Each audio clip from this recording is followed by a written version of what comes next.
Allah subhanahu wa ta'ala thot në Kur'anin famëlar: Ma lakum la tarjuna lillahi waqara. Ç'është me ju, thot, që nuk e madhëroni Allahun ashtu siç duhet, u drejtohet i dhujtave të Mekës. A nuk është Zoti që u krijoi në etapa? A nuk është Zoti xhalla xhelalu që e krijoi qetë me etapë me kate? Ne të gjithë e shikojmë me sytë e ballit, po jo me sytë e zemrës dhe të logjikës. Ne të gjithë e shikojmë për ditë. Kur lind dielli, kur shikojmë hënën, kur shikojmë shiun, kur shikojmë gjithë mirat, i shikojmë, por jo me atë shikimin e meditimit. Jo me atë shikimin që do të meditojmë në krijimin e Zotit për të arritur të kuptojmë madhështinë e Zotit.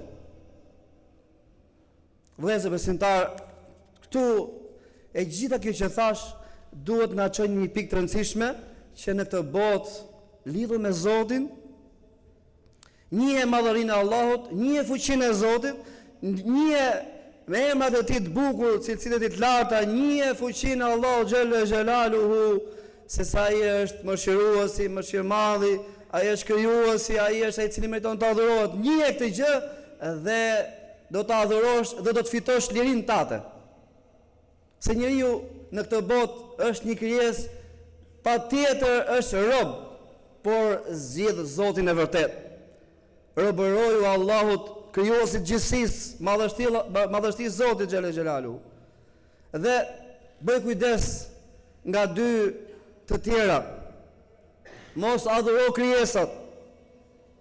Mos adhuro veten.